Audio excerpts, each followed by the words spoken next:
Assalamualaikum warahmatullahi wabarakatuh. Innal hamdalillah nahmaduhu wa nasta'inuhu wa nastahdihi wa nastaghfiruh. Wa na'udzu billahi min shururi anfusina wa min sayyiati a'malina. Man yahdihillahu fala mudilla lahu wa man yudlil fala hadiya lahu. Asyhadu an la ilaha illallah wahdahu la syarika lahu. Asyhadu anna sayyidana Muhammadan abduhu wa rasuluh. Allahumma salli wa sallim wa barik ala sayyidina Muhammadin al-fatihi lima ughliqa wal khatim nasir al-haqq bil haqq wal hadi ila siratikal mustaqim. Sallallahu alaihi wa ala alihi wa ashabihi haqqa qadrihi wa miqdarihi al-'azim. Allahumma nawwir bil kitabi basari wa atliq bihi lisani wa shrah bihi sadri wasta'mil bihi jasadi wa hawlika wa quwwatika fa innahu la hawla wa la quwwata illa bik.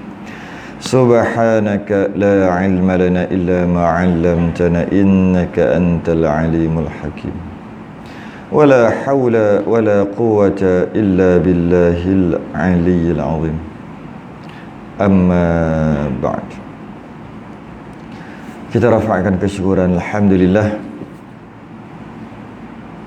Malam ni dapat kita sambung pengajian kitab Muniyatul Musalli. Kita dalam penghujung perbahasan mengenai sunat hay'ah. Hujung-hujung sunat hay'ah. Rumi muka surat 29 bawah sekali. Jawi muka surat 11 muka surat 11 10 ke 11 adalah padanya memikir bukan 10 lagi bawah sikit, 10 bawah.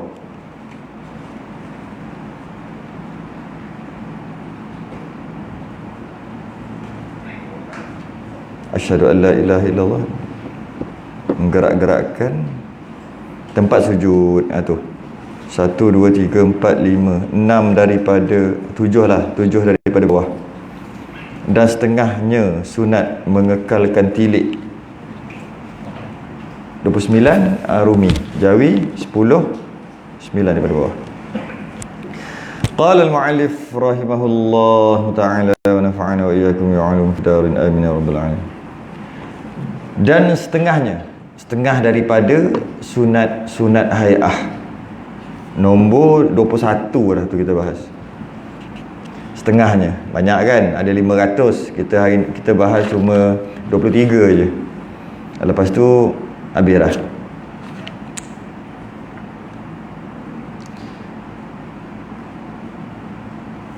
Dan setengahnya sunat mengekalkan tilik kepada tempat sujud dan mengekalkan khusyuk. Mengekalkan tu maksud tengok tempat sujud, jangan pindah-pindah ke mana-mana. Tengok tempat sujud, jangan pindah ke mana-mana, situ saja. Dan mengekalkan khusyuk, maksudnya dengan tengok tu boleh dapat khusyuk, dan dengan tengok tu itu tandanya khusyuk. Tengok tu tanda khusyuk tu. Okey. Cuma dia ada kecuali dua tempat. Dia cakap secara umum sunat mengekalkan tilik kepada tempat sujud. Bahasa mudah lagi, tengok tempat sujud. Sunat tengok tempat sujud. Dan dengan tengok tempat sujud tu, tengok tu pula dengan cara khusyuk. Tengok dengan cara khusyuk. Okey. Bukan tengok dengan cara macam mana? Tengok je macam kan, kalau tengok orang, dia tengok macam blur. Macam tak ada perasaan tu kan. Macam tu. Tengok juga kalau kat depan kan, tengok. Orang akan tanya, kau kenapa? Kalau dia tengok je. Dia tengok tapi dia tak tengok. Kan? Dia tengok tapi dia tak nampak. Bukan juga. Macam mana cakap? Dia tengok tapi dia macam tak tengok. Dia tengok tapi macam orang tengok dia macam tak tengok pun. Dia macam tak ada fokus. Tengok macam tu. Orang pun, "Hei, berangan ke?" Tu kan. Orang akan buat macam ni, "Hei, berangan ke?" Dia tengok depan. Mungkin dia tengah ada masalah, dia berangan apa, dia bercakap duduk depan, berdua ni minum kat kedai. Kan sekarang 2 orang je boleh kan minum kat kedai, duduk depan. Duduk cakap. Dia ni ada masalah keluarga ke apa tak tahu lah. Dia pun tengok, mula dengar lama dia diam. Kawan dia duduk bercakap ni. Lama macam tak ada respon, kata, "Hei, kan, kau berangan ke?" Dia tengok, tapi dia tak nampak pun, dia tak nampak pun. Macam tu lah. Bukan tengok macam tu. Tengok macam tak ada perasaan tu, bukan tengok, bukan. Dia tengok tu dengan khusyuk. Tengok dengan ada perasaan. Tengok dengan ada fokus. Tengok. Kalau tengok tempat sujud kan, tengok. Tempat sujud tu. Tu tengok tu. Tu tengok tempat sujud. Kalau tengok yang tak ada perasaan, macam mana tak? Macam tu, macam tak ada perasaan.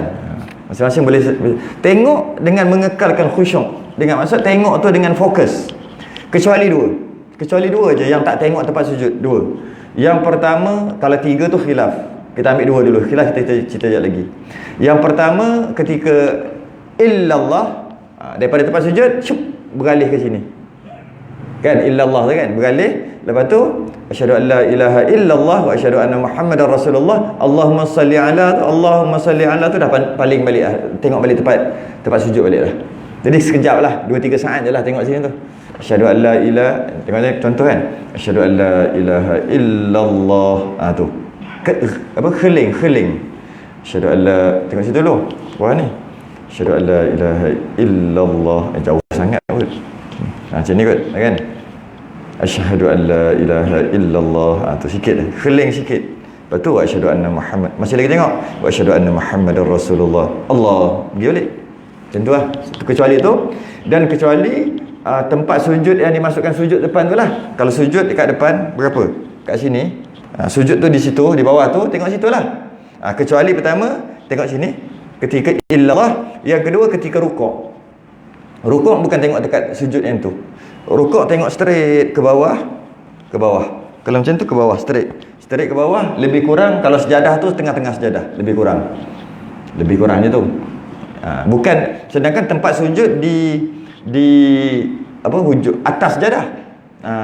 Yang ini memang rukuk pun sunat tengok tempat sujud. Ya, tapi maksud tengok tempat sujud ketika rukuk adalah straight ke bawah.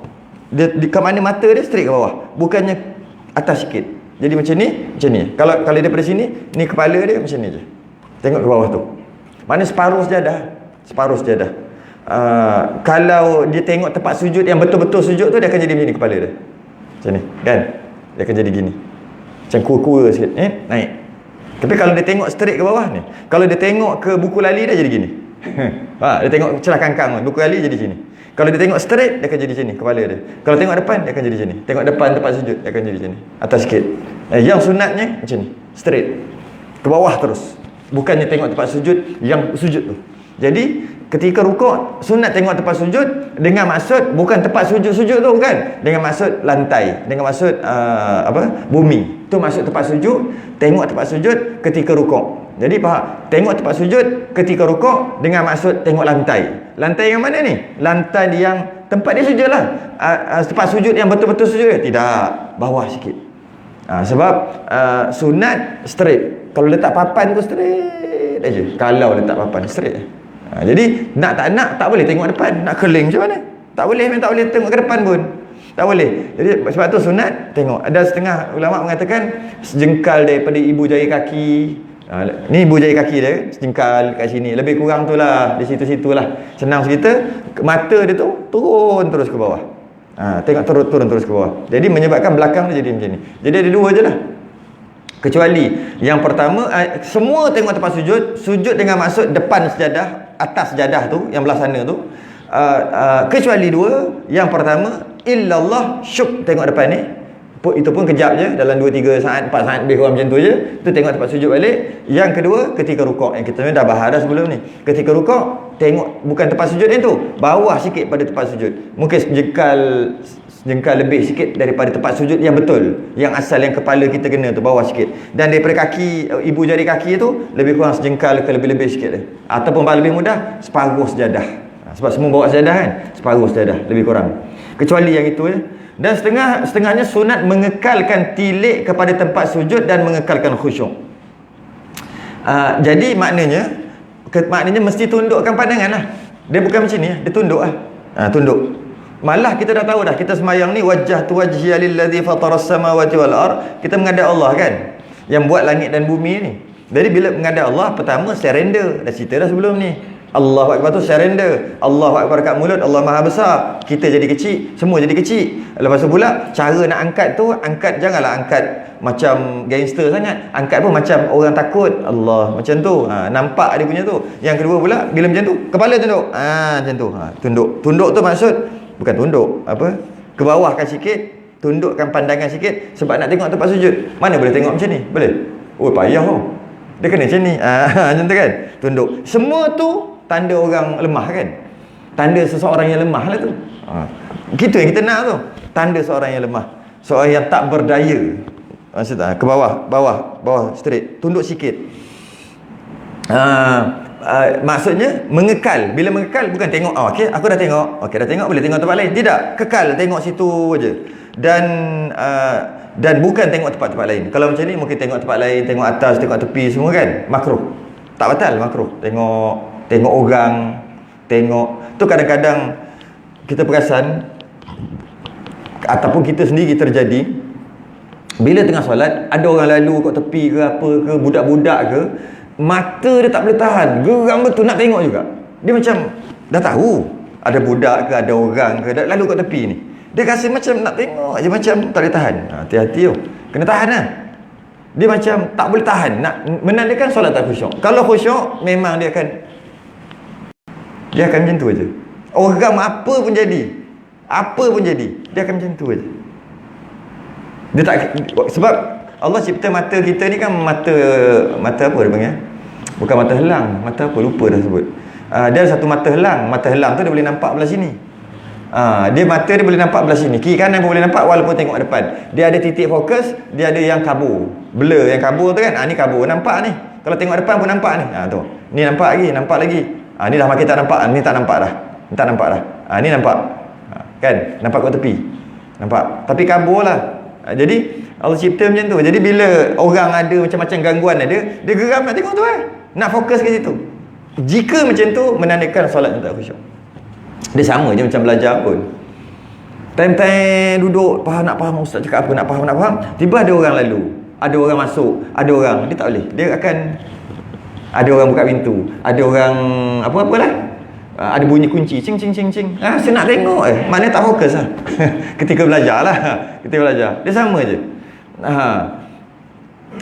Jadi kalaulah kita sendiri ataupun orang lain ke yang tak boleh tahan, menandakan dia tak khusyuk. Tu tanda. Sebab tu tengok tempat sujud dan mengekal khusyuk. Jadi macam mana nak khusyuk ni? Dia ajar kat bawah, iaitu menghadirkan hati, hadir hati dan tetap segala anggota. Dua tip pertama, hadir hati. Yang kedua, tetap anggota. Yang ketiga, dan tadabbur. Maksud tadabbur yakni mengirakan qiraahnya dan zikirnya dan akan zikirnya. Tu 3 perkara. Menghadirkan hati, khudu', menghadirkan hati, tetap anggota. Hadir hati, saya selalu dah ulang. Maksud hadir hati tu sedang buat apa. Sedang buat apa. Itu hadir hati. Bahasa yang lebih lain, solat tu secara manual. Sedar, setiap apa yang buat semua sedar. Aku tengah berdiri, sedar. Tu hadir hati. Kesedaran sedang tengah buat. Sedar dia tengah buat. Itu hadir. Dia bukan tak sedar. Yang macam mana boleh jadi tak sedar? Boleh ke jadi tak sedar tengah buat? Boleh. Buktinya lupa rakaat tu tak sedar. Kalau sedar, macam mana nak lupa rakaat? Memang tak mungkin lupa rakaat. Jadi kalau bacaan, lupa baca. Bukan lupa baca tak ulang, bukan lupa baca tu. Lupa baca Fatihah ke tak? Lupa baca surah ke tak? Lupa subhana rabbiyal a'la tadi berapa kali? Lupa. Maknanya dia tak hadir hati lah. Kalau kata sembahyang maghrib tadi yang tadi baru lepas tadi, masa sujud yang ketiga, berapa kali subhana rabbiyal a'la? Ada wa bihamdih ke tak? Kalau tak ingat, tak hadir hati. Auto lah, standard lah. Sebenarnya auto. Rakaat yang kedua, ada tak sebut Rabbana lakal hamd? Sebut Rabbana lakal hamd ke Rabbana walakal hamd? Diri sendiri lah ni, bukan cerita orang. Kalau tak lah, auto lah tu. Tapi kalau boleh ingat, maknanya manual. Maknanya dia sembahyang betul. Atau bahasa lain, hadir hati. Khudu' dipanggil, hadir hati. Solat secara manual. Itu yang pertama, hadir hati. Setiap apa dia baca, semua dia sedar. Setiap apa yang dia buat, semua dia sedar. Itu hadir hati. Boleh? Fokus. Boleh juga, fokus. Boleh? Kena jugalah. Boleh lah, kenalah fokus tu. Fokus. Apa yang dia semayang 5 minit, 10 minit tu, dia fokus. Boleh? Fokus boleh juga. Tak cantik juga ayat tu. Itu masuk hadir hati. Okey. Dan yang kedua, tetap segala anggota. Bila sebut segala anggotanya, ada dua anggota. Satu zahir, yang kedua batin. Zahir yang luar, batin yang dalam. Maksud tetap adalah tetap anggota zahir dulu. Dalam Rumi ada kurungan tak? Tak ada. Tetap segala anggotanya. Bila kita sebut tetap segala anggotanya, maknanya ada dua anggota. Yang pertama zahir, luar, ni badan semua. Yang kedua batin, hati. Tetap anggota zahir tidak melakukan gerakan yang bukan gerakan sembahyang. Tidak melakukan gerakan yang mana gerakan tu bukan gerakan sembahyang. Gerakan sembahyang kan macam nak sujud kan, nak naik kan banyak gerak tu. Nak naik ke rakaat ketiga kan banyak. Itu gerakan sembahyang, bukan itu. Gerakan yang bukan gerakan sembahyang. Tak buat. Tak melakukan illegal move. Speaking kalau tak faham, tak tahulah. Gerakan yang tak diperlukan pun. Dia tak melakukan. Garu tu perlu ke? Mana perlu? Garu betul kain, betul baju, betul kopiah, betul janggut, betul semua. Garu betul biasanya kaki, betulkan kaki. Apa lagi? Semua tu illegal move. Senang je nak tahu. Gerakan yang tak diperlukan, gerakan yang tidak diperlukan untuk sembahyang, dia dikira dia tertakluk kepada 3 gerakan yang batal tu. Lebih 3 batal tu. Tapi kalau gerakan tu gerakan sembahyang, gerakan tu adalah gerakan sembahyang, banyak mana pun tak batal. Kan? Sebab gerakan sembahyang. Okey, nak kena bergerak. Jadi, tetap anggota zahir adalah tidak melakukan gerakan-gerakan yang tidak diperlukan. Yang bukan ianya gerakan sembahyang. Jika tak buat macam tu, yang pertama khusyuk, dah tahu dah. Ada 2 dah. Yang tadi hadir hati. Yang kedua ini pula, maknanya dah ada tanda khusyuk dah tu. Yang ketiga, batin pula. Batin tu dalam hati, aku tengah sembahyang. Selalu dia sebut tu lah. Aku tengah sembahyang. Setiap saat. Bukan sebut zikir. Bukan zikir aku tengah sembahyang, bukan. Dia sedar tengah sembahyang. Sedar, sentiasa tahu je. Dia tak lari. Dan dia memang lari. Kan hari tu saya sebut kan. Dia tak tahu sebut kat mana. Kalau macam ada kita ikat tali kat situ, tak ikat tali yang ringan lah, tali ropiah ke lapi yang ringan, ambil kipas letak kat bawah ni. Kita ikat lah dulu, pacak paku, ikat. Lepas tu dia punya tu, ada bulu-bulu sikit. Kita letak bulu-bulu sikit dalam panjang-panjang ni ke, lebih kurang panjang-panjang ni. Kita letak angin, dia akan jadi macam ni. Macam tu. Kan? Dia pergi ya, sudah terikat. Cuba ikat tu longgar sikit. Dia hilang. Kan? Tapi kalau ikat betul-betul, dia macam tu lah. Dalam hati tu. Tak boleh. Tengah semayang. Itu wali. Wali itu. Kita tak boleh. Tak boleh. Itu yang kata muqaranah tu, yang kamaliyah tu. Kalau ingat lagi lama kita bincang. Qasad ta'arud ta'yin tu. Dekat mana kita nak letak? Allah. Kita letak semua kat situ. Tapi ada dia kata muqaranah yang jenis kamaliyah, maksudnya yang sempurna, dia kata tak mampu untuk kita buat. Ingat lagi. Ada. Cuba tengok muqaranah tu, muqaranah. Yang itulah dia. Muka surat kalau yang Rumi ni. Tu. 17, 18. 17 lah kot bawah-bawah tu. Ni ada istihdar, ada lah tu. Istihdar tu hadir tu sama lah tu. Yang keduanya tu muqaranah urfiyah, yang pertama muqaranah kamaliyah. Itu kan. Muqaranah kamaliyah iaitu menghadirkan yang tersebut itu, menghadirkan tengah semayang, aku semayang. Semayang pula bukan semayang saja. Aku semayang zuhur, aku semayang fardu zuhur. Bukan tu je. Aku semayang fardu zuhur yang 4 rakaat. Bukan tu je ke? Semua. Semua. Okey. Daripada qasad dan ta'arud dan ta'yun pada fardu, dia hadirkan hatinya ketiga-tiganya pada alif lam lam ha, maka dikekalkan dia hingga alif kaf bara. Itu baru sikit dah, berapa saat tu? Allahu akbar. Semua ada. Semua ada tu. Dimasukkan qasak ta'arud ta'yin dalam tu. Baru 3-4 saat. Tu pun kita tak boleh buat. Tak buat. Dan keduanya muqaranah urfiyah. Yang ni kita dah buat. Tu tak ingat apa. Tak niat apa. Tak niat lagi apa. Allah. Allah tu yang dia niat. Perut kat situ aja. Hu dah tak ada apa-apa dah. Ak tak ada apa-apa dah. Bar tak ada apa-apa dah. Boleh ke? Boleh. Dia kata boleh bagi orang awam. Tapi muqaranah kamaliyah ni yang nak ni. Yang muka surat 17. Kamaliyah ni yang nak ni. Tapi tak boleh dapat. Jadi itu baru takbir aja pun dah tak dapat kita. Pun dah tak dapat. Dah tak ingat apa-apa lagi. Tak ingat lagi. Allah. Tu je ingat yang panjang sikit tu. Hu dah tak ingat apa dah. Tak ada niat apa dah.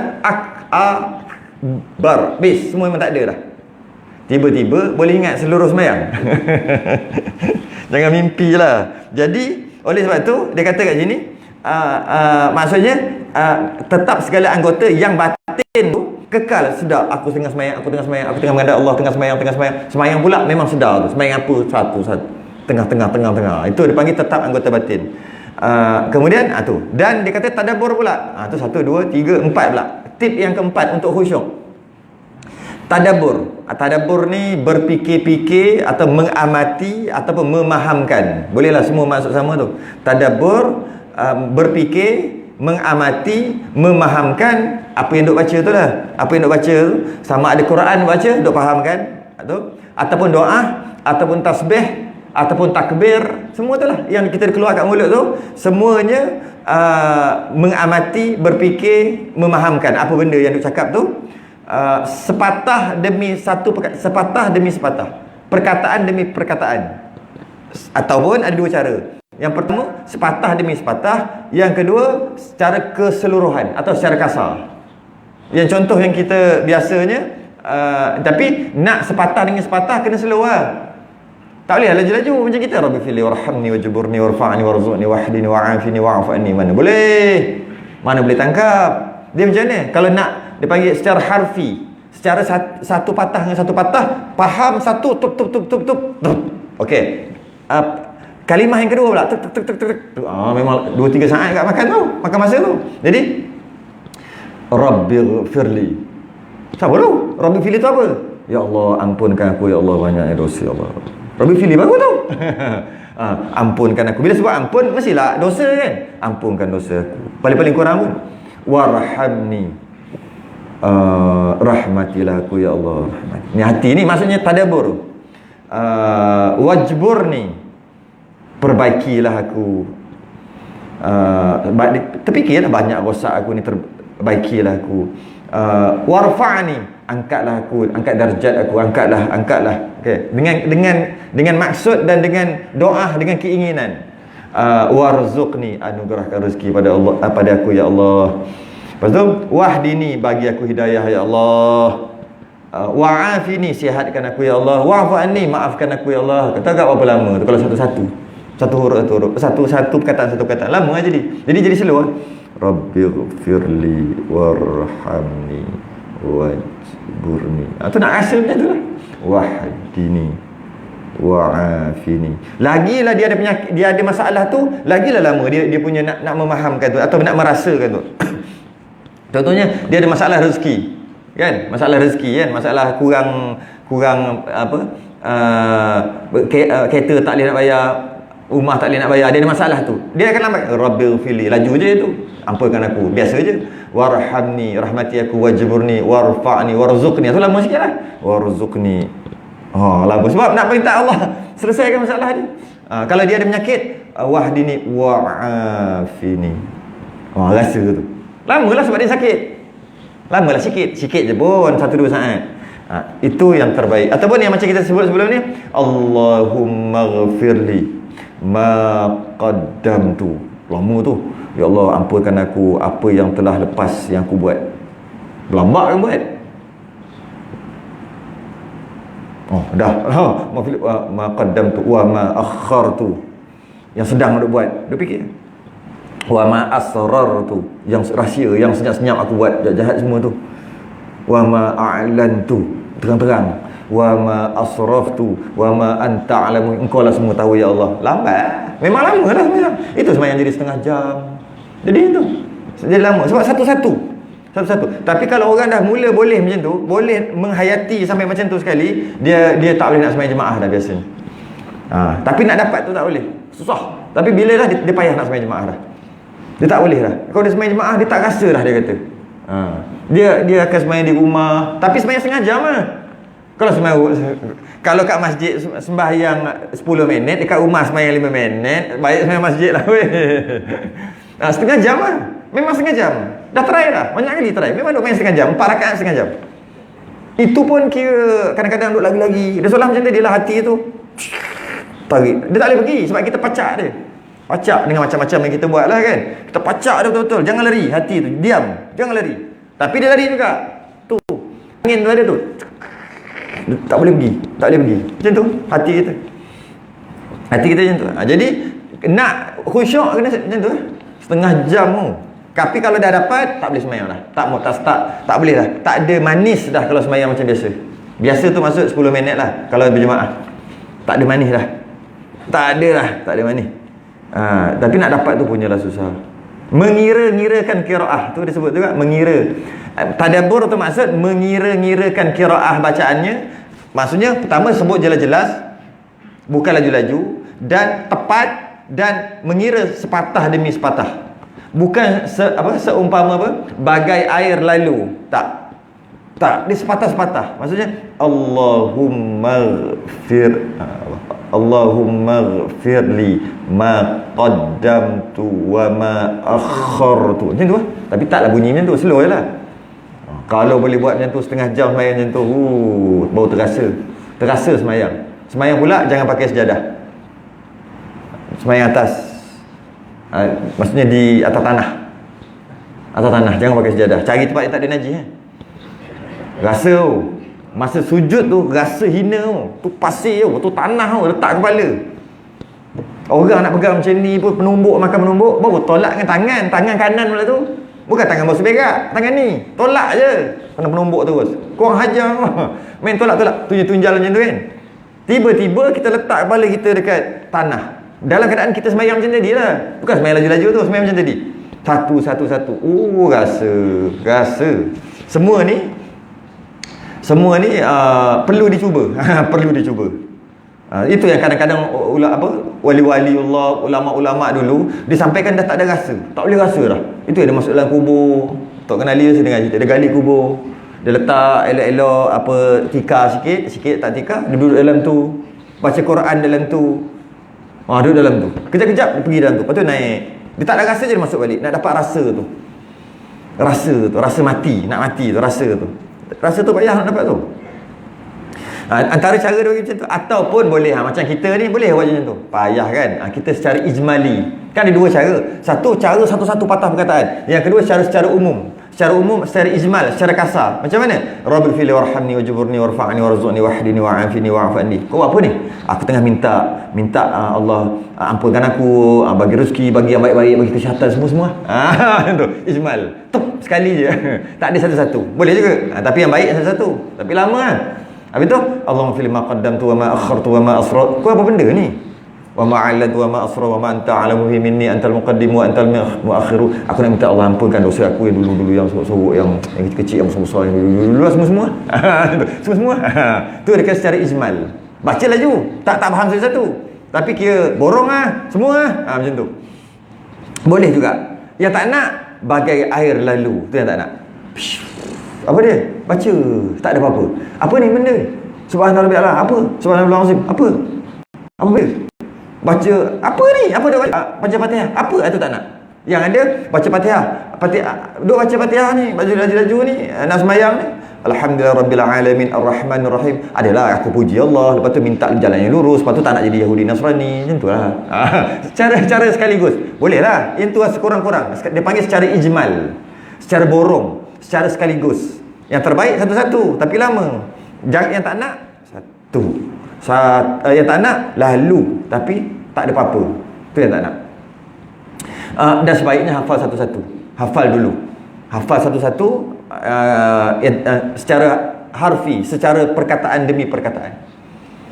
Sama juga doa pun kan. Kalau hafal satu-satu lah. Kadang-kadang kata susah. Tapi kalau kita tengok, kadang cakap orang putih tu cair. Kadang-kadang cakap orang putih tu cair. Faham tak? Cair. Sampai kan nak cakap Melayu jadi telo. Syuk syuk syuk syuk syuk syuk syuk syuk. Cairnya cakap orang putih.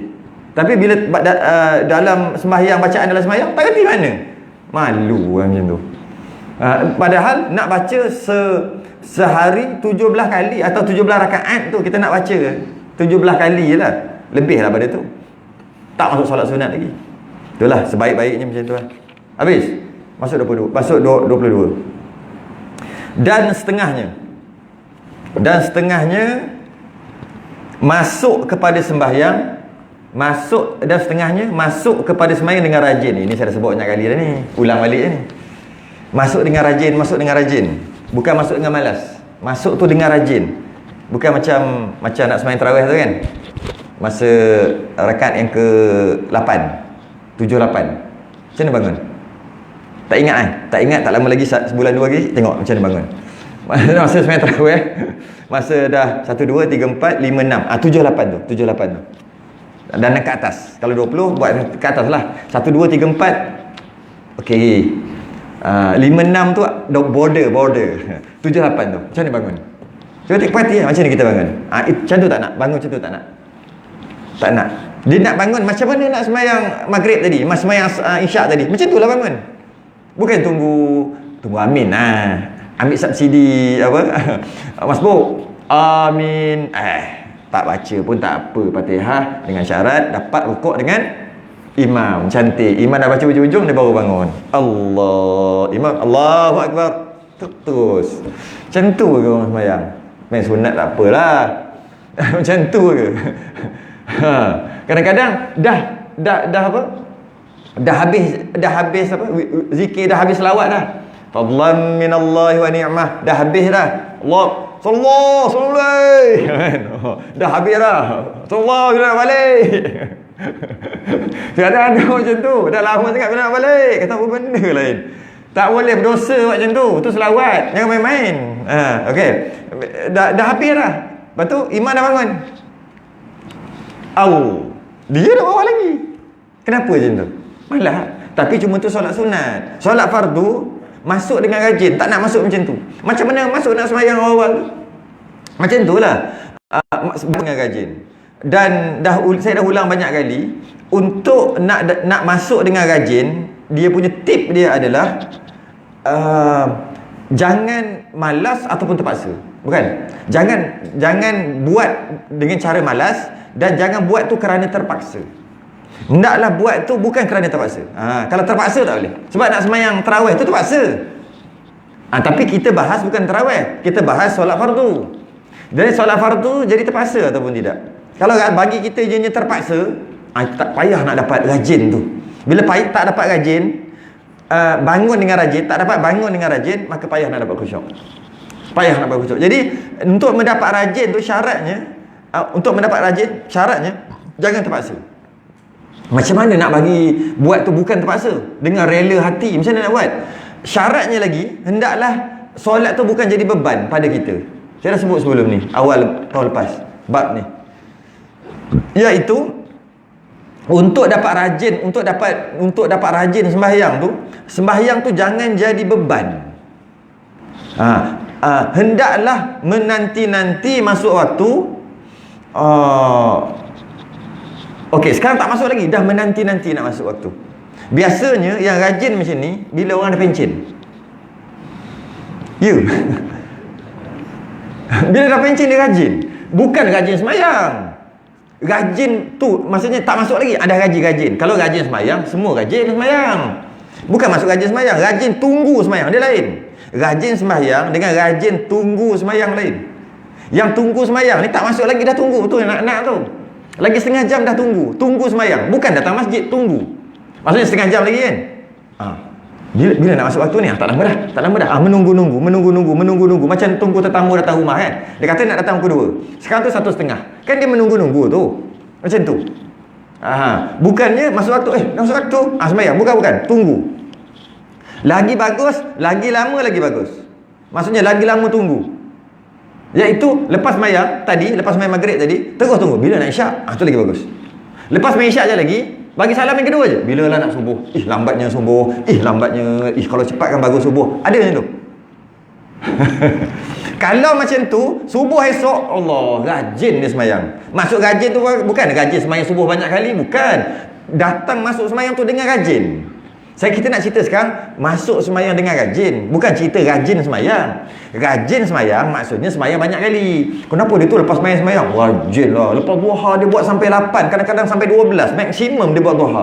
Rajin lah dia semayang. Bukan nak tahu tu. Bukan cerita rajin semayang tu. Kita cerita masuk semayang tu dengan rajin. Masuk semayang dengan lama. Bukan. Masuk semayang dengan rajin. Bukan rajin semayang. Sebab kadang-kadang rajin semayang pun kena tipu dengan syaitan. Kita tak nak cerita yang tu dulu. Bila sebut rajin semayang, maknanya semayang sunat. Mana ada ke rajin semayang fardu? Mana boleh rajin semayang fardu? Sebab semayang fardu sekali je. Lepas tu tunggu lagi. Kau nak rajin, kau tak boleh pun. Rajin tak rajin, kau kena tunggu. Mana boleh semayang lagi rajin semayang fardu? Bila sebut rajin sembahyang, mana semayang sunat. Kita bahas bukan rajin sembahyang tu. Kita bahas masuk sembahyang tu dengan rajin. Macam okey. Macam tu, macam rajin. Macam orang nak lomba lari tu kan. Apa tanda orang rajin dia nak berlomba lari ni? Yang dia duduk kaki ke belakang satu, ke depan satu, dekat lain, lepas tu tangan letak ke bawah, lepas tu macam tu tunggu pistol bunyi kan. Lepas tu sebelum tu dia buat apa? Dia lompat kan? Dia buat macam tu kan? Itulah rajin nama dia. Tapi tak start lagi dah rajin dah. Dia turun naik, dia ujuk kan. Macam ni. Kan dia buat macam tu, buat macam ni, macam biasa tengok buat macam ni. Lepas tu kaki dia letak satu depan, satu belakang. Dia ada macam tempat tapak tu kan. Macam tu. Lepas tu dia standby orang tu, standby dah. Macam mana tangan dia? Entahlah macam mana tu. Macam tu kot. Macam tu dia standby. Orang duduk macam ni, belum lagi tembak dah. Sebelum dia nak lari tu macam-macam dia buat. Itu tanda dia rajin. Tapi kalau orang kata aku garanti kalah tu semua pelari-pelari dunia aku apa benda kampung aku kalah. Dia buat macam mana? Tak, lebih kurang. Tak ada. Memang dia tahu kalah lah. Macam tu lah. Rajin tu. Kita duk bahas pasal rajin tu. Jadi masuk dengan rajin. Untuk masuk semayang tu dengan rajin, hendaklah semayang tu tak jadi beban bagi kita. Kita nak kerja dengan rajin. Kita hendaklah kerja kita tu tak jadi beban bagi kita. Kerja tu seronok bagi dia. Bagi orang lain tak seronok, kau punya pasal. Aku seronok. Maka kerja tu tak jadi beban bagi dia. Dia datang kerja. Cuba kerja terpaksa. Aku tak suka kerja ni sebenarnya. Tapi nak cari makan. Payah sekarang kerja. Terpaksa kerja. Itu dia akan jadi kerja malas. Sama kan? Jadi dalam semayang, syarat nak rajin tu, dia hendaklah semayang tu tak jadi beban pada pelakunya. Antara tanda tak nak jadi beban, menanti-nanti masuk waktu. Sebab apa saya sebut tadi orang pencen dia akan jadi rajin sembahyang? Sebab dia tak ada nak buat apa. Nak buat apa ni? Bini apa ada dah 60-70 lah. Tengok aja lah. Nak rajin apa? Tak ada. Tak ada rajin, tak ada buat apa. Habis nak pergi berjalan, nak pergi situ, nak pergi sini, nak pergi berjalan-jalan macam tu. Allah, tua-tua ni malah lah. Muda-muda je sekejap pergi Cameron tu lah, pergi gitu lah, pergi sini lah. Tua-tua nak dengan jalan dengan sejuk ni. Allah, benda masuk dah tidur pun tak selesa, sejuk sangat kaki tu Tapi muda-muda nak. Sebab tu dia rajin, tak ada benda nak buat. Cuma banyak benda nak buat. Macam-macam. Maka sembahyang tu jadi beban bagi dia.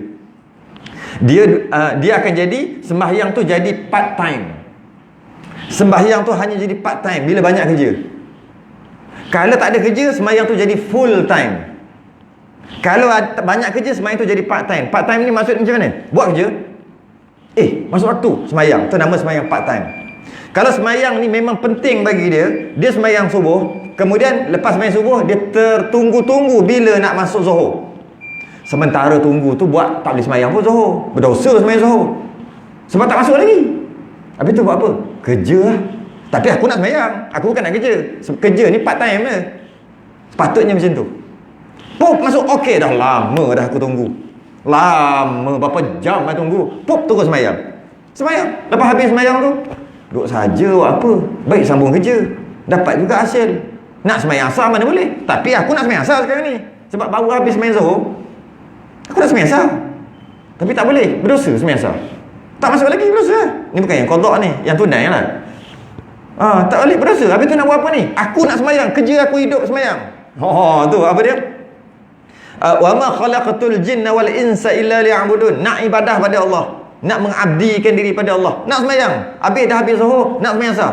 Mana boleh sembahyang asar? Habis tu nak buat apa? Tunggu ke? Tunggu ke. Rugi masa. Buat apa?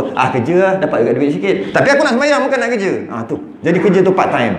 Habis sembahyang tu pula, nak habis sembahyang asar, nak sembahyang subuh. Nak sembahyang maghrib. Nak sama juga. Duduk saja, elok-elok juga lagi, senaman-senaman jogging-jogging ke. Tapi aku nak sembahyang, bukan nak jogging. Macam tu. Masuk je terus sembahyang. Sebab aku tunggu lama dah nak sembahyang. Bila kau tunggu? Lepas salam yang kedua sembahyang asar tadi. Lama je kau tunggu. Itulah sebenarnya kita hidup ni. Sampai habis. Yang paling kita memang rasa terlalu terseksa nak sembahyang subuh. Paling seksa. Sebab lepas salam isyak nak sembahyang subuh. Berapa lama lagi dah? Terseksanya. Tapi kita terbalik, nak sembahyang subuh yang terseksa bangun. Seksa nak bangun. Sedangkan sepatutnya sembahyang subuh lah yang paling rajin sekali. Sebab berapa lama tunggu tu? Tunggu daripada pukul 9 lah lebih kurang sampai pukul 6 lebih sekarang ni. Lama tunggu nak sembahyang. Maknanya lagi lama tunggu, lagi rajin lah. Kalau daripada maghrib ke isyak tak berapa rajin sangat nak sembahyang isyak tu. Sebab tunggu sejam, tak berapa, biasa-biasa lah. Tapi ni tunggu berapa jam? 8 jam berapa jam tunggu nak sembahyang subuh. Tiba-tiba dapat sembahyang subuh, macam tak rajin ni. Maknanya dia awal-awal lagi tak tunggu sembahyang, malah sembahyang tu jadi beban bagi dia. Lepas dia sembahyang, antara tanda sembahyang tu jadi beban bagi dia, dengan sebab sembahyang tu jadi beban bagi dia, maka dia payah nak dapat khusyuk. Antaranya tanda sembahyang tu jadi beban bagi dia, lepas dia sembahyang dia rasa lega. Kita perhati diri masing-masing kan. Lepas sembahyang lega tak? Kalau lepas sembahyang lega, maknanya sembahyang menjadi beban. Satu lagi, selagi tak sembahyang tak boleh nak kerja lain. Itu antaranya sembahyang jadi beban. Itu paling ramai sekali. Sebelum sembahyang tak boleh nak buat kerja lain. Macam sembahyang tu mengganggu. Contohnya Zuhur pukul 1.20. 1.25. Zuhur 1.25. Dia nak keluar pergi pasar raya ke pergi apa, nak beli belah lah. Adalah dalam 2-3 jam kat masuk. Masa dia siap dengan rumah, tiba-tiba dah pukul 1.10. Dah 1.10 kejap. Kita nak keluar sekarang ke? Apa kita kata? Sembahyang dulu lah. Nanti apa? Sembahyang dulu lah. 1.10. Lagi 15 minit. Sembahyang dulu lah. Nanti senang. Maknanya sembahyang tu susah. Sembahyang tu susah bagi kita. Kalau dah keluar 10 minit, 15 minit lepas keluar, dah bunyi azan, nak kena singgah masjid, nak kena cari masjid, nak kena berhenti, nak kena buang makeup orang perempuan. Orang lelaki nak kena pejak kasut, nak kena gitu, nak kena masuk, nak kena ambil wuduk balik, lepas tu nak masuk, nak tunggu imam datang. Allah, susah sembahyang ni. Tu lah kita. Sedangkan kalau sembahyang tu mudah, maksudnya bukan jadi beban, lagi 3 minit nak masuk waktu pun keluar. Habis tu nanti kalau dah masuk waktu, datanglah sembahyang. Sembahyang kan sedap, kan seronok sembahyang, rajin kan. Patutnya macam tu. Tapi kita tak. Kita kata sembahyang dululah kat rumah, sebab nanti senang. Bermaksud sembahyang tu susah. Sembahyang siap-siap. Dari segi pekah, ya terbaik. Ya, tapi jangan lupa kita pekah tasawuf. Dari segi fik, betul. Itu yang terbaik. Kerana dengan bila keluar mungkin ada najis-najis, debu-debu, kan? Kalau kat rumah kita dah tahu bersih dan sebagainya. Segi pekah betul. Selesaikan dulu hak Allah, baru cerita hak kita. Ya, tu pekah. Tasawuf itu adalah, dari segi tasawuf itu adalah petanda sembahyang tu jadi beban. Kalau macam ni punya sembahyang, garanti tak khusyuk. Macam tu. Buktinya tengah sembahyang tu pun dah ingat duk rak kat mana nak ambil Coco Crunch ke apa semua dah. Dah ingat dah satu. Nanti timun ada 2 jenis timun masa sembahyang ni. Sebab apa? Sebab dah tunggu 10 minit nak pergi sana, tunggu dulu sembahyang dulu. Dia tinggal timun yang Jepun tu, dia sedap sikit, dia rangup lagi daripada timun yang kita. Nak ambil timun pula dah nak pergi sini dulu, nak pergi sini dulu, nak tengok kedai tu buka ke tak. Kalau kedai buka nak nak singgah dulu kedai ni masa semayang tu. Memang tak boleh khusyuk. Sebab semayang tu jadi beban. Buktinya tak boleh nak buat benda lain selagi tak semayang. Kalau semayang tu tak jadi beban, buatlah apa-apa pun sambil-sambil lah. Apa masalahnya? Senang je kan? Kan susah semayang ni. Tu antaranya lah. Jadi itu antara tanda nak rajin tu, mestilah nak masuk dengan serajin, nak masuk sembahyang dengan rajin, mestilah sembahyang tu bukan jadi beban, jadi mudah bagi dia, mudah bagi dia. Sebab kerja tak kerja jadi mudah bagi dia. Dan saya sebut tadi tu, yang kata orang pencen tu baru dia mudah, tapi sebenarnya bagus juga. Sebab ujung-ujung hayat tu, jangan duduk susah, duduk nak sembahyang ni, malas sembahyang sampai ke mati. Kurang-kurang akhir hayat, ujung-ujung mudah. Kerana kita tengok orang ni, kebaikan seseorang tu ataupun tanda seseorang tu nanti dalam kubur kat padang mahsyar, ke mana dia arah dia, antara tandanya adalah mati baik, husnul khatimah. Antaranya masa dia hidup tak kira, jahanam macam mana masa dia hidup, masa muda dia tak, masa mati tu kita kira. Sebab tu kita tak boleh nak berlagak kalau kita dah baik je, tak boleh. Sebab yang dikira masa mati, masa ujung hayat, bukan masa awal. Tidak. Cuma kebiasaannya Allah buat, jika orang tu memang jahanam daripada awal sampai ke matilah jahanam. Macam tu biasanya. Tapi tak semestinya. Yang kita nak tengok ujung. Kalau kata dia tu baik je, biasanya mati baik lah. Tu biasanya. Tapi tak semestinya kan. Saya dah sebut sebelum ni kan. Awal baik malah jadi imam pun. Ujung-ujung hayatnya naik Vespa, gila dengan janda. Saya dah cerita sebelum ni. Nak tahu cerita, tengah rakaman yang lepas. Macam mana cerita janda tu. Padahal baik daripada awal. Tapi jarang. Ada ke? Semua ke imam tua-tua gila kat janda? Tak. Dia seorang lah. Lepas tu nak jumpa lagi berapa puluh tahun lagi, tak ya ada ke tidak. Jadi, tapi ada ke tak? Ada. Bimbang kita lah yang tu. Tu kita bimbang tu. Yang seorang-seorang tu kita bimbang. Tak ada kot. Aku baik dah ni. Baik tak kan? Persen dia kan sangat kurang. Kita bimbang kita tu. Itu yang setan tu. Setan yang ketika keluarnya berita bahawasanya penduduk langit nanti akan kena halau daripada syurga, akan dimurkai, akan dilaknat. Semua malaikat takut tu. Masa lamalah cerita ni, bukan cerita kita ni lah. Diberitakan penduduk langit akan dihalau nanti. Akan ada bukan seorang lah, satu lah. Seorang lah boleh kata. Tapi bukan orang. Seorang akan dihalau, akan diusir. Dia akan jadi jahat. Malaikat semua takut. Maka dia minta tolong ketua dia. Ketua dia jin. Sebab dia paling alim. Paling ketua, minta tolong lah, doakan aku. Dia doakan untuk tu. Dia lupa nak doakan diri dia. Itu dia akhir dia usir. Setan tu lah, iblis tu. Macam tu lah kita bukan aku kot.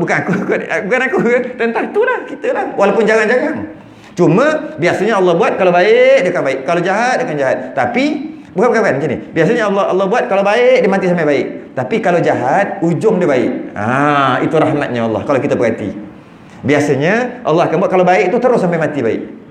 Jangan sekali-sekala je Allah tunjukkan awal-awal baik, lepas tu akhir jadi tak baik. Nak bagi tahu kau jangan senang sangat. Jangan senang. Daripada awal baik dah 30 tahun baik jangan senang sangat. Ni ada jadi. Tapi satu jangan jarang. Tapi kalau tak baik, biasanya ujung-ujung hayat baik. Ramai banyak macam tu. Dan majoriti macam tu. Dia akan jadi baik. Dia akan jadi surau, datang masjid. Dulu tak datang. Itu antara rahmatnya Allah. Allah bagi rahmat pada kita. Untunglah kita, untung kita sebenarnya. Bimbang takut tu lah, tak sampai tua dah kena COVID, nyet tahu-tahu innalillah. Tu je lah. Risau kat situ je lah. Kalau sampai tua biasanya lega lah. Dia akan jadi baik automatik. Sebab tak ada benda lah nak buat. Dia akan automatik jadi baik. Tak ada benda lah kita nak buat. Jadi macam tu lah. Nak nampak rajin tu, kerajinan tu. Macam sama macam kita sekarang tengah kuliah. Kalau orang dia tak ada hati pun nak duduk majlis ilmu, tak ada hati pun, sebab dia datang sebab nantu dia. Nantu dia baru datang, lama tak jumpalah. Nantu kata, "Bah, jom pergi masjid lah. Pelindung paling dekat dah." Jom pergi masjid Pelindung lah. Tepi tu je. Pergi. Dia bukan pergi pun. Menantu dia yang suka pergi. Dia takkan tak nak pergi. Kau pergilah dulu. Malu dengan menantu. Contoh lah. Lepas tu datang. Ada kuliah. Dia pun memang nak dengar kuliah. Duduk. Dia ni kejap je dekat pukul 9 dah. Sambung lagi sikit Ustaz. Tapi yang bapak mentua dia Bila nak habis ni? Bila nak habis ni? Bila nak habis ni? Bila nak habis ni? Sebab tak ada hati. Kejap-kejap tengok jam. Kejap-kejap tengok jam. Tapi orang yang ada hati, tak cukup. Masa tu tak cukup. Kejap aja. Sama lah. Sembahyang pun sama lah macam tu. Macam mana pun, bagi nisbah kita orang awam, janji kita mudah untuk buat satu ibadah, itu adalah satu nikmat yang besar lah. Dah kira lazat, dah kira okey dah tu. Mudah nak buat. Mudah nak buat, dah kira okey lah. Kita mudah. Nak sembahyang mudah, semua mudah. Sebenarnya kita telah kita dah dikira dapat kelazatan beribadah. Cukup dah tu bagi kita. Cukup dah bagi kita. Macam mana pun kena tilik jugalah. Kena tilik juga sama ada kita buat syariat tu betul ke tidak. Takut pula kelazatan yang kita dapat ketika sembahyang lepas sembahyang tadi, takut tertipu dengan syaitan pula. Syaitan yang lebih tinggi pangkat dia. Sebab disuruh sembahyang, mengaji jangan, belajar jangan. Ke situ pula kena perhati balik. Walaupun kita dah mudah untuk buat ibadah, menandakan kita lazat beribadah, kita rajin nak ibadah, rajin sunat dan fardu kita rajin buat. Bagus rasa tu, tapi jangan senang hati sangat. Perhati balik macam mana dengan pegangan kita, tauhid kita macam mana, pegangan kenal Allah ke tidak, betul ke tidak betul, cara kita memahami tentang Allah itu sendiri, adakah pemahaman kita tentang sifat ketuhanan tu betul. Ke situ pula. Kalau tidak, tak guna juga rajin tadi. Lepas sembahyang daripada muda sampai ketua, sembahyang daripada muda sampai ketua, sampai mati, tapi rupanya akidah tak belajar, salah akidah, salah pegangan, tak guna juga. Sebab ibadah dia yang dia buat takkan langsung berharga, tak ada nilai jika pegangan dia tak betul. Ilmu tauhid, ilmu akidah, usuluddin dia tak betul, tak guna langsung. Jika ada keadaan yang langsung tak terima, tak sah. Ada keadaan sah tapi Allah tak terima, maksud tak ada pahala. Bergantung kepada dia pegang macam mana. Pegangan, dia panggil pegangan. Kenalah belajar juga bab tu.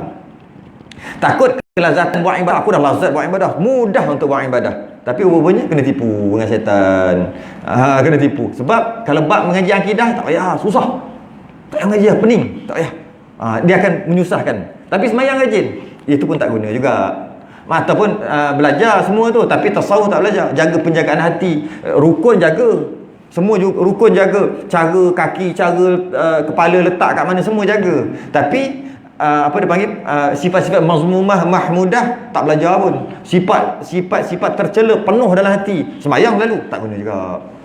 Dia kena 3 lengkap. Dan ataupun sifat-sifat hati baik semua ada ni, ikhlas semua ada, tapi tak belajar pun cara-cara yang betul, syarat dan rukun, bantai aja, tak guna juga. Apa? Dia tak belajar ambil wuduk cara yang betul macam mana, istinja, basuh berak, basuh kencing cara yang betul macam mana semua. Kalau orang perempuan bab haid dan nifas belajar ke tak. Lepas tu kalau sembahyang macam mana cara-cara rukun-rukun, tak belajar pun, tapi rajin, tak guna juga. Dan hati ikhlas lillahi ta'ala, tak guna juga. Cara menyucikan najis tak reti. Kaki dia tentang kat rumah dia penuh dengan najis. Sebab ada anak kencing dia mop. Tu simple macam tu. Anak dia kencing, anak umur 2, 3, 4 tahun kencing, bocor ke apa ke, ada, dia pun Allah ada. Dia ambil mop, dia pun mop. Celup mop, lepas tu basuh kat luar, celup mop. Elok-elok bersatu je najis, satu rumah jadi najis. Lepas tu dia masuk bilik air, esok lusa tulat tahun depan. Masuk bilik air, ambil uduk, kaki basah, tak pakai selipar, keluar pijak, pap, najis hukmi, semayang tak sah. Semua kena kira tu. Padahal ikhlas lillahi ta'ala, tak guna. Samalah sembahyang, semua cukup syarat dan rukun, ikhlas lillahi ta'ala, tauhid tak ada, tak guna. Tauhid tak ada, tak guna. Tauhid ada, dah cantik dah. Sebab dah kenal Allah dah kenal Allah, sembahyang, kita sembahyang janji ikhlas, Allah terima lah. Kenaan tauhid ada, akhir sekali pekah tak ada, cara-cara buat tu tak betul, tak guna juga. Dah buat semua okey dah, tapi hati persarang dengan sifat mazmumah, belagak, riak, ujub, takabur, sum'ah, semua ada, tak guna juga. Dia 3. Tu Islam, dia 3. Dia tak boleh ada 1, dia kena 3. Tiga kena ada. Dan banyak-banyak ni paling berat, paling besar adalah berkaitan dengan akidah, berkaitan dengan pegangan. Itu nombor 1 yang perlu dititik beratkan. Bimbang takut, buat senang, nak buat. Lah senangnya aku nak buat, senangnya tahajud, senangnya nak sembahyang, senangnya nak pergi masjid. Rupanya kena tipu dengan syaitan sampai mati. Bimbang. Sebab benda ni kadang-kadang kita dah pesan banyak kali, dan saya pun dah pesan banyak kali dan kena marah banyak kali dah. Orang masjid, orang surau biasa kena marah. Saya tak kena marah, orang yang bawa saya kena marah. Ustaz suka bagi ustaz tajuk ni, tajuk. Kita datang tajuk fardu ain, bantai ketuk atas kepala teng satu-satu. Kalau masuk kelas muslimat, bantai bak haid nifas ketuk satu-satu. Nama marahlah orang. Marahlah. Sebab masuk jaga tepi kain orang buat apa? Jagalah tepi kain sendiri. Mana ada Islam ni kena jaga tepi kain orang. Cuma jangan bagi masuk dalam kain orang. Kena jaga weh. Ada ramai masuk neraka sebab jiran tau. Jiran kebuluh dia sedap je makan. Dia ni kena dakwa nanti. Masuk neraka dia kerana jiran. Habis tu kenapa tak payah jaga tepi kain orang? Biar. Kena jaga. Sebab kita hidup bermasyarakat, Islam agama masyarakat, kena jaga tepi kain orang. Kena jaga. Cuma jangan masuk dalam kain dia je. Maksudnya jangan kita sampai ke dalam rumah dia, kau tak payah cerita, tak payah sibuk-sibuk dalam rumah orang. Tapi kena jaga. Jadi terpaksalah kita ni dah tahu kepentingan fardu ain dan sebagainya. Bagi tahulah. Bila bagi tahu kena marah. Orang tak suka. Memang payah. Sebab dah ada penyakit hati, dia payah. Hati tu dah berpenyakit, payah. Sebab kalau doktor fizikal mudah aja. Sakit macam ada tak doktor sakit kulit? Ada. Pakar tulang ada? Ada. Pakar mata? Ada. Pakar saraf? Ada. Ada tak doktor riak? Doktor riak, doktor ujuk, pakar takabur?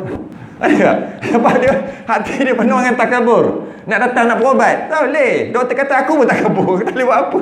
Kau nak suruh aku berobat kau macam mana? Aku pun lebih kurang macam tu juga. Tak ada pakar. Sebab tu payah sangat, payah. Dan sambung, dan selesai hati tu masuk kosong hati daripada membimbangkan pekerjaan sama ada di dunia dan di akhirat. Sama juga solat, cuma ada dalam solat ni cuma ada pergerakan yang disuruh ni gerakan yang disuruh lah tu kan. Hanya ada pergerakan yang disuruh, dan hanya ada Al-Quran, hanya ada zikir, hanya ada doa. Tu aja. Pertama gerakan yang disuruh, yang kedua Quran, yang ketiga zikir, yang ketiga doa. Kan? Semua sekali 4 lah kalau semua. Gerakan yang disuruh, Quran, zikir, doa. 4 je dalam sembahyang. Jadi hendaklah kosong hati daripada semua kecuali 4 ni je. Gerakan yang disuruh, Quran, zikir, doa. Itu je yang boleh ada dalam sembahyang. Sama ada kena kosongkan tu, sama ada benda yang dunia atau benda akhirat sekalipun. Benda akhirat pun. Ya. Ini silap faham lagi. Ramai masyarakat silap faham. Kena kosongkan hati daripada dunia dan akhirat. Dunia tu macam mana? Kerja apa semua tu lah. Masalah. Kosong hati. Akhirat pun. Akhirat ni macam dosa yang lampau tu masuk akhirat. Kosong juga. Kena kosong juga. Sebab kena ada pergerakan Quran, zikir dan doa je. Nak khusyuk ni cerita ni, nak rajin ni, tak boleh ada dunia dan akhirat. Tak boleh ada. Kosongkan. Kadang-kadang kalau membaca ayat-ayat tertentu berkaitan dengan seksa azab neraka, hati jadi kecut. Hati akan jadi kecut dan wajib tahan hati tu daripada menangis. Kalau menangis, tahan sedaya upaya. Sebab menangis tak termasuk dalam 4 tu. Menangis tak termasuk dalam 4. Yang ada gerakan sembahyang, Quran, zikir, doa. Nangis masuk dalam apa? Tak masuk dalam mana-mana. Maka tahan daripada menangis. Biar kecut hati, tapi tahan daripada menangis. Malah kalau terkeluar sedikit suara menangis tu, batal sembahyang. Tapi kita pelik juga. Tapi sikit-sikit macam sikit-sikit tu dia maaf lagi. Macam sikit sangat. Dia sampai ada sampai bagus ke tu? Tak bagus. Sebab dia semayang, dia tak kosongkan hati dia daripada akhirat. Apa maksud akhirat? Dosa dia yang lampau, dia teringat dosa dia. Bila baca ayat-ayat siksaan, dia terasa dosanya aku dulu tu, nangis. Baca surah-surah yang berkaitan dengan ujian, dia teringat dia dulu ujian, menangis. Apa? Ahasibanna apa ayat tu? Ahasibanna ayyutraku ayyaku amanna wa hum la yuftanun. Habis jahannam lah sungguh sekarang ni. Apa dia? Macam mana? Ahasiban, geram kadang-kadang lupa ni. Ahasibanna ayyutraku ayyakulu amanna wa hum la yuftanun wa laqad fatanna alladhina min qablihim fala ya'lamanna Allahu alladhina Apa? Sambung. Bila suruh sambung lagu, laju aja. Sejati. Sambung. Laju aja dalam hati dia jawab. Tapi bila suruh sambung ni semua buat warak pula. Apa ayat tu? Ahasibanna ayyutraku ayyakulu amanna wahum la yuftanun. Kamu ingat kamu boleh kata kamu ni beriman, aku beriman, aku beriman, aku beriman, sedangkan kamu belum diuji. Oh, dah rasa. Rasa lah. Aku kata aku beriman tapi aku tak ada. Rasa lah. Dia ingat ujian-ujian. Ujian-ujian yang dia terima. Jadi bila macam tu, macam mana? Kosongkan hati. Tak boleh. Nampak? Kita rasa benda tu bagus. Tak bagus. Bila bagus tu? Nanti habis sembahyang baca. Baca masa tu rasa lah. Gigil lah. Itu bagus. Tapi ketika sembahyang, tak ada. Tidak. Kadang-kadang imam menjiwai bacaan. Dan faham sampai nangis teresak-esak. Makmum kata, oh imam ni ini macam apa? Ini macam batal kalau dibunyi. Kalau menangis macam bunyi menangis tu tak batal. Yang macam esak-esak tu kan, sampai dia memang tak boleh tahan dah. Sepatutnya kalau sedih diam kejap. Nanti dia reda lah perasaan tu. Sambunglah balik. Kenapa nak sambung juga? Kenapa nak layan nangis tu? Setan tu. Uish, takkan menangis sebab baca. Ya, dalam sembahyang. Kalau luar tak apa, dalam sembahyang tu. Jadi tak termasuk khusyuk dan khuduk. Solat menangis takutkan neraka. Tak masuk. Solat menangis takutkan neraka. Itu bukan sembahyang yang sebenar. Bunyi kat mulut batal. Tak bunyi tak batal. Tapi makruh tetap ada. Keluar air inguh. Makruh. Macam ni tu bunyi boleh batal tu. Mereka sebab menangis sedih. Solat sampai ayat-ayat sukakan syurga. Sehingga mengeluarkan kesukaan tu. Tapi kalau baca je tak apa, suka hati tak apa, hati berbunga-bunga tak apa. Menyesali atas dosa, menggigil-gigil ketika sembahyang, itu bukan perbuatan sembahyang. Ketakutan tak.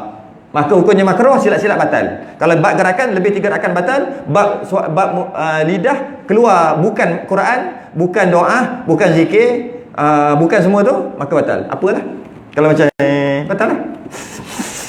Apa benda tu? Doa. Bukan, batal lah. Macam tu. Hati-hati. Dan demikian lagi yang terakhir, dan demikian lagi hendaklah menghadirkan hatinya dengan kebesaran Allah, Tuhan yang ia sembah. Menghadirkan hati akan kebesaran Allah. Ini ayat yang biasa kita baca, bukan ayat, hadis Jibril yang hujung tu, apabila Jibril datang jumpa Nabi, Jibril tanya macam-macam, antara tanya Islam tu apa, Jibril tanya tu Nabi jawab. Kemudian Jibril tanya lagi, dia menyerupai seorang lelaki, tanya lagi, iman tu apa, Nabi pun jawab. Lepas tu dia kata kamu benar, sahabat duk perhati. Lepas tu soalan yang ketiga tanya Jibril, Nabi jawab. Ini berkaitan dengan menghadirkan hati ni, iaitu Nabi tanya, Jibril tanya, fa akhbirni anil ihsan. Qala, Nabi jawab, an ta'budallaha ka'annaka tarahu fa illam takun tarahu fa innahu yaraka. Apakah dia ihsan? Kata Jibril, Nabi jawab, ihsan adalah engkau beribadah seakan-akan engkau melihatku. Ni dalam menghadirkan hatinya akan kebesaran Allah, Tuhan yang sembah, seakan-akan engkau melihatnya. Maksudnya seakan-akan melihat Allah. Macam tu. Bila sebut seakan-akan, dia panggil basirah, tengok dengan mata hati. Fa illam takun tarahu fa innahu yaraka. Kalau kamu tak boleh rasa dengan mata hati seperti melihat Allah, maka ketahuilah Allah melihat. Itu makam yang kedua.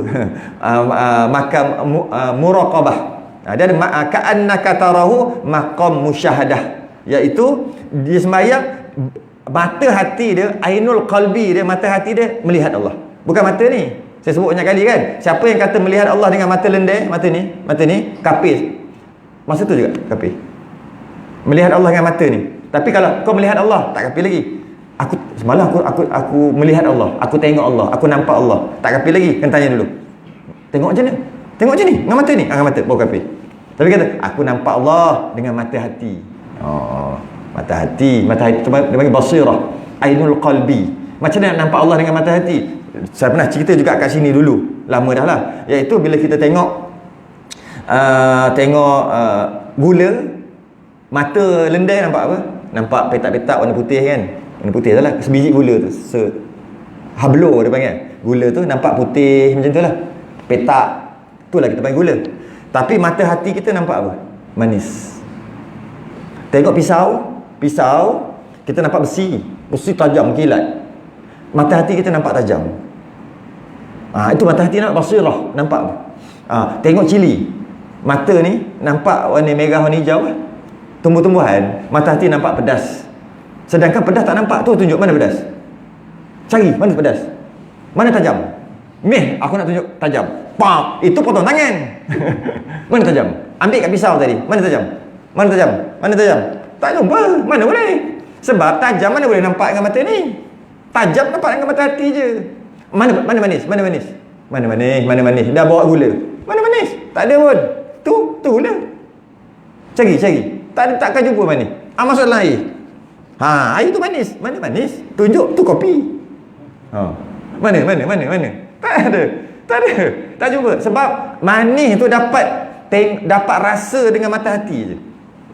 Macam tu lah istilah macam tu. Bukan bila dah rasa kat lidah baru dapat lidah. Ni cerita kalau tengok ketika tengok tu. Bila dah masuk mulut dapat rasa dengan lidah lah. Tapi sebelum masuk nampak manis tu. Sebab nampak tadi dia tuang susu. Duk. Uish, ini memang potong kaki ni. Potong kacau. Dah nampak dah. Potong ambil gula lagi letak. Dah nampak dah. Okey, mana manis? Tak boleh. Tak nampak. Tak nampak dengan mata ni. Nampak dengan mata ni. Bila minum baru rasa. Dia panggil tu apa? Haqqul yakin, ainul yakin. Tu ke bahasa lain pula. Jadi kalau boleh menghadirkan hati akan kebesaran Allah ni, maksudnya bukan makam musyahadah, bukan seperti melihat Allah, bukan. Fa innahu yaraka. Seolah-olah macam makam kedua lah kita lah ni, iaitu tak mampu melihat Allah dengan basirah, memang tak mampu pun.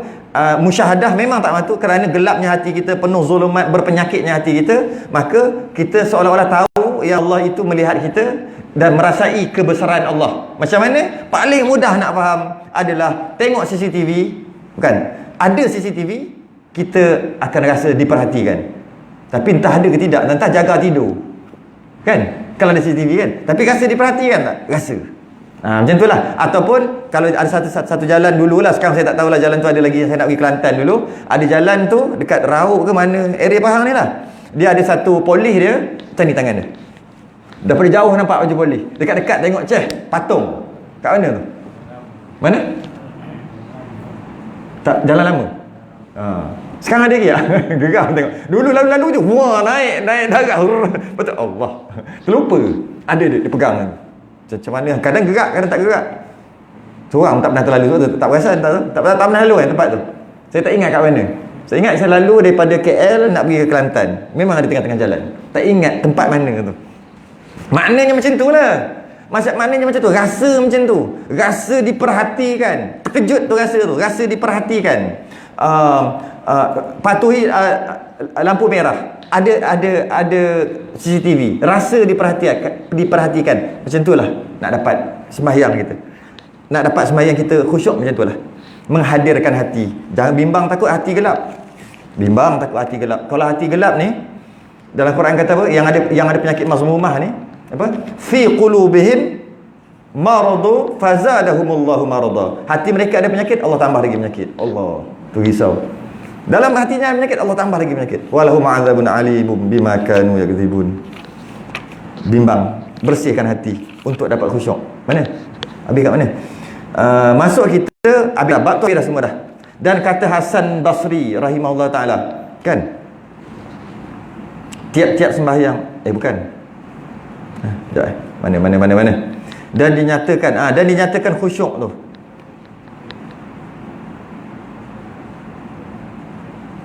Khusyuk antara wuduk bagi orang tak ada khusyuk. Dan dinyatakan khusyuk. Ni. Sebenarnya dan dinyatakan khusyuk ni ada cerita lain. Yang Rumi tu pelik. Sebenarnya ni lain tau. Sebab tu saya berhenti kat situ. Betul saya tak baca dah. Sebenarnya dia habis dekat situ. Tuhan yang ia sembah, habis itu. Dan dinyatakan khusyuk dan tawaduk bagi Allah tak kala rukuk sujudnya. Ni cerita lain. Ni cerita khusyuk dan adab dalam sembahyang.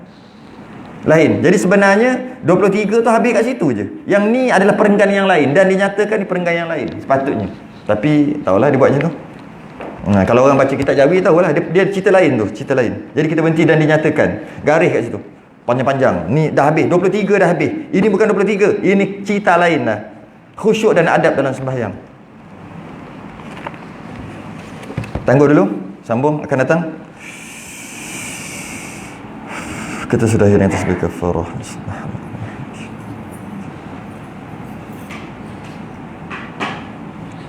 Assalamualaikum warahmatullahi wabarakatuh.